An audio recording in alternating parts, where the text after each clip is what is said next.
And we are back again. Thank you for joining us on this Monday, February 13th, 2012 edition. We are now joined by Charlotte Iserbyt. She, of course, was the head of policy of the #2 position at the Department of Education.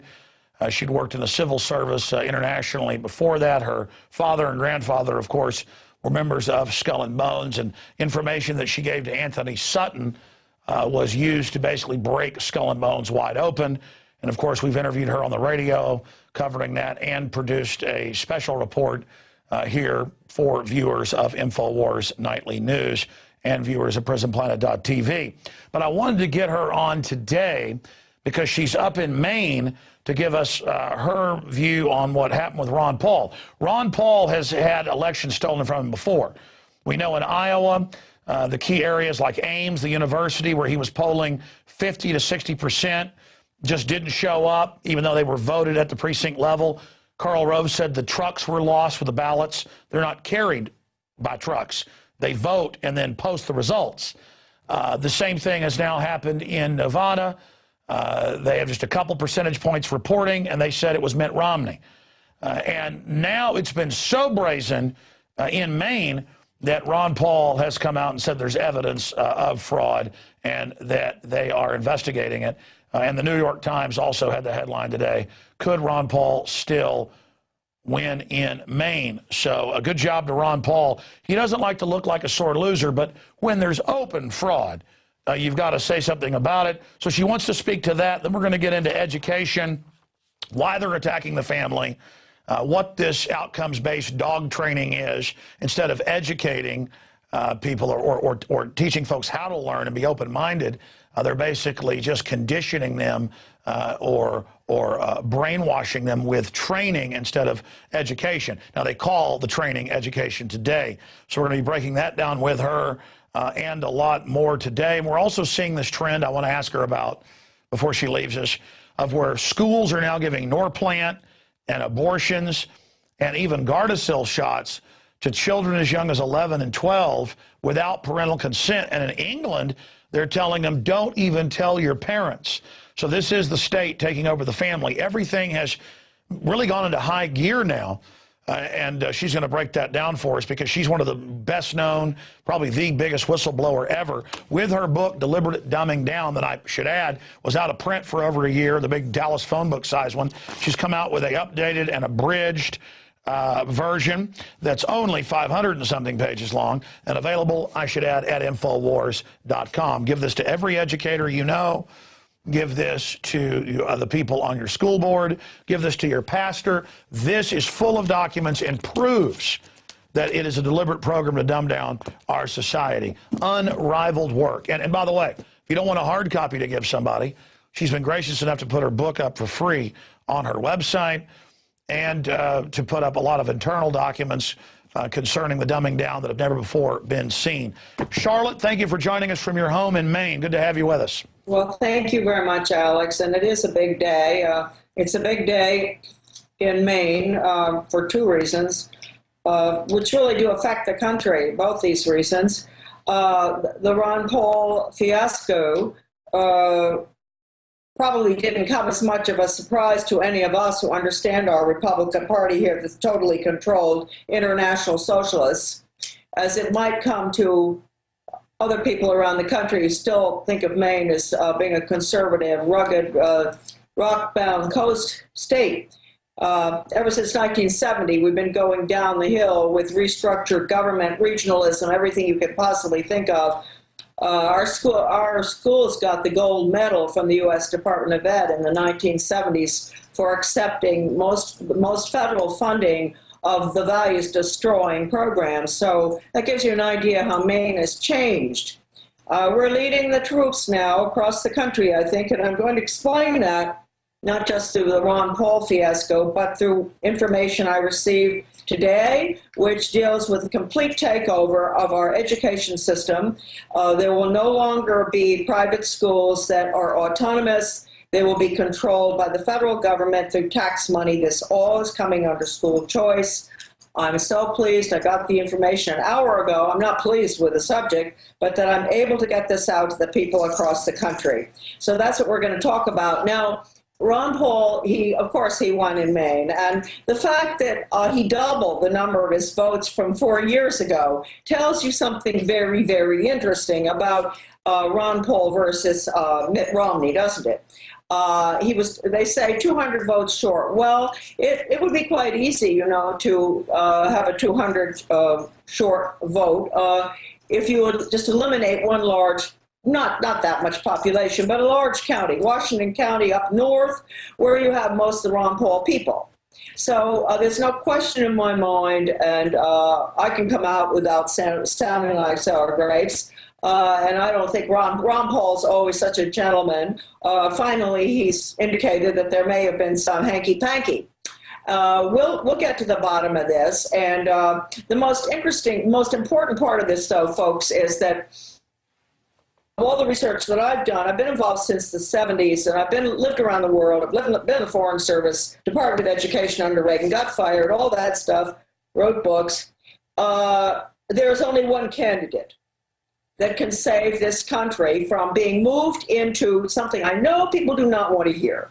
They've taken this word out of the dictionary, actually, haven't they? Moved into a communist system of government, A through Z, without firing a shot.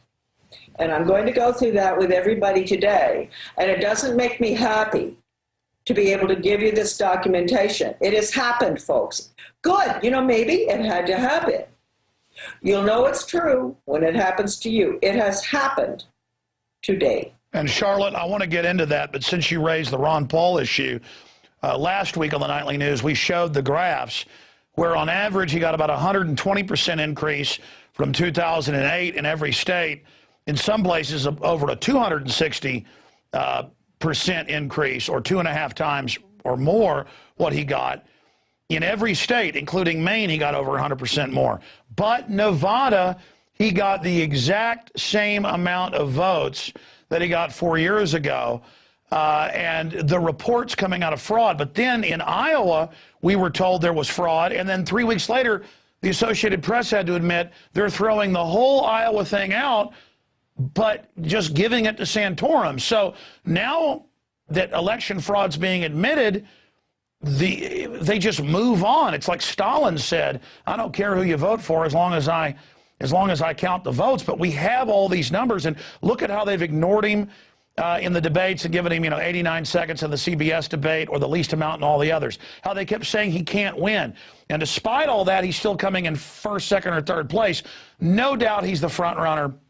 All over the country, Ron Paul signs are everywhere. He's winning all the straw polls, all the other polls.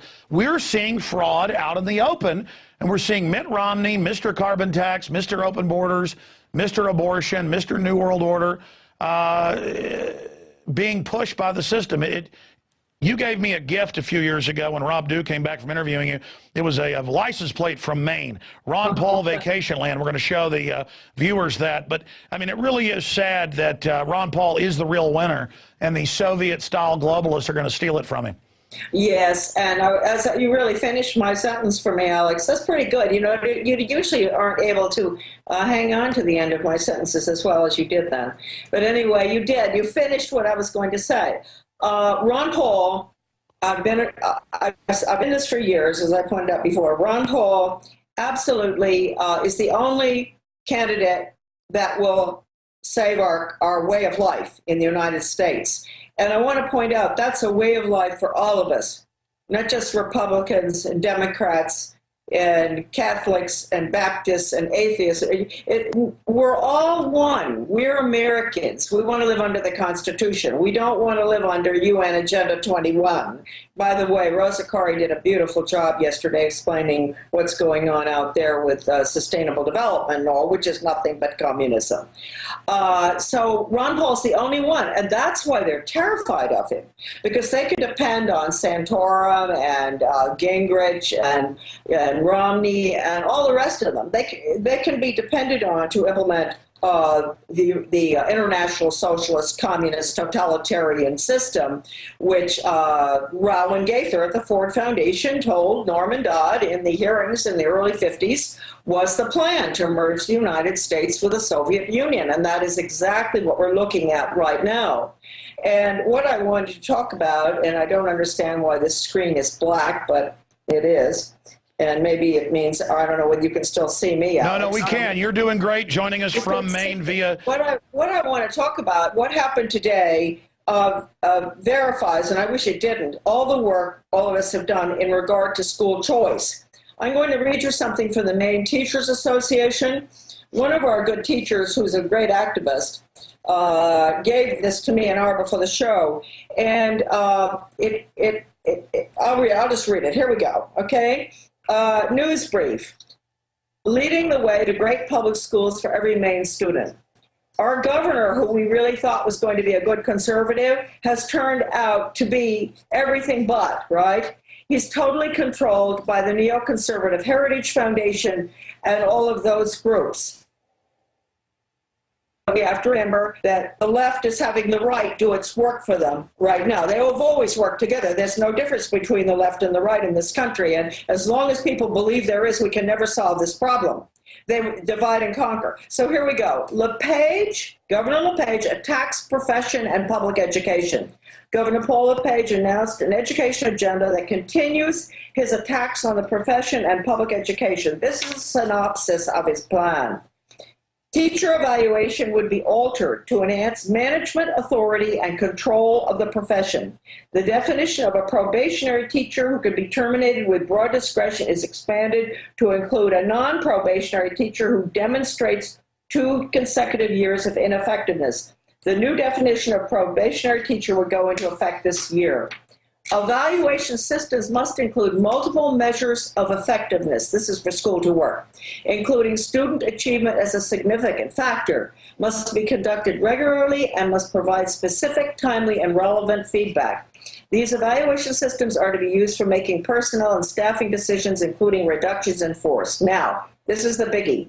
An open enrollment school choice would be authorized, allowing students to attend the school of their choice, subject to minor restrictions. Let me point out here, this is all tax supported.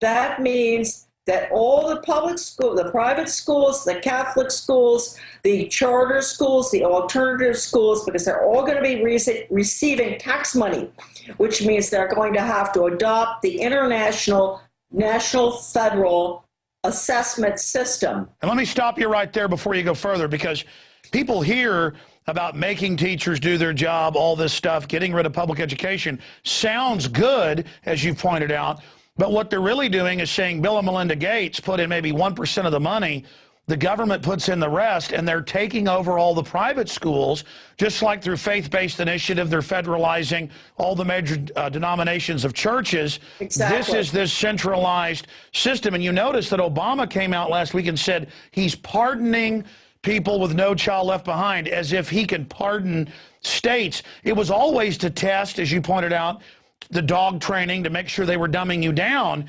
So, of course, they're going to pardon that the test scores are going down, because, as you've pointed out, that's what this is all really about. Please continue. Yeah, they don't want people. James Block, one of the leaders, said it's really not fair that some people should be brighter than other people. We've all got to be equal. You know, it's sort of what you call the redistribution of brains.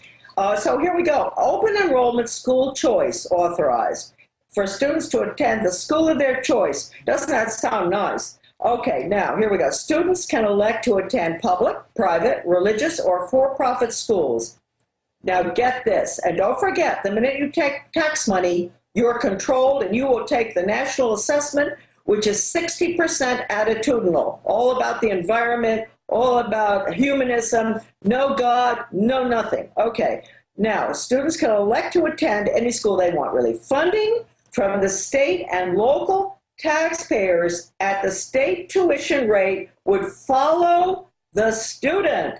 That's school to work. So if he's going to be a welder, the funding will go there. A work at Bath Iron Works or whatever. He's going to whatever. And they admit they want to tell people what they're going to be, but let's expand. People who said this wouldn't happen, look at how they're telling the Baptist and Catholic churches and everybody, you're going to put in vending machines morning after pills. You're going to hire people that aren't even Christian or part of your denomination. You're going to teach sex ed. They're already taking everything over. Anthony Sutton was used to basically break Skull and Bones wide open. And of course, we've interviewed her on the radio covering that and produced a special report here for viewers of InfoWars Nightly News and viewers of PrisonPlanet.tv. But I wanted to get her on today because she's up in Maine to give us her view on what happened with Ron Paul. Ron Paul has had elections stolen from him before. We know in Iowa, the key areas like Ames, the university, where he was polling 50 to 60%, when in Maine. So a good job to Ron Paul. He doesn't like to look like a sore loser, but when there's open fraud, you've got to say something about it. So she wants to speak to that. Then we're going to get into education, why they're attacking the family, what this outcomes-based dog training is, instead of educating people or teaching folks how to learn and be open-minded. They're basically just conditioning them or brainwashing them with training instead of education. Now, they call the training education today. Just didn't show up, even though they were voted at the precinct level. Karl Rove said the trucks were lost with the ballots. They're not carried by trucks. They vote and then post the results. The same thing has now happened in Nevada. They have just a couple percentage points reporting, and they said it was Mitt Romney. And now it's been so brazen in Maine that Ron Paul has come out and said there's evidence of fraud and that they are investigating it. And the New York Times also had the headline today, could Ron Paul still...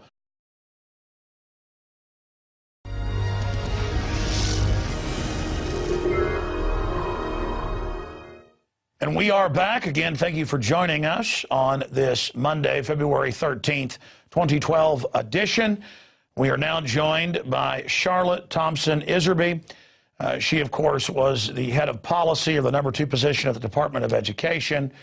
She'd worked in the civil service internationally before that. Her father and grandfather, of course, were members of Skull and Bones, and information that she gave to. So we're going to be breaking that down with her and a lot more today. And we're also seeing this trend I want to ask her about before she leaves us, of where schools are now giving Norplant and abortions and even Gardasil shots to children as young as 11 and 12 without parental consent. And in England, they're telling them, don't even tell your parents. So this is the state taking over the family. Everything has really gone into high gear now. And she's going to break that down for us because she's one of the best known, probably the biggest whistleblower ever, with her book.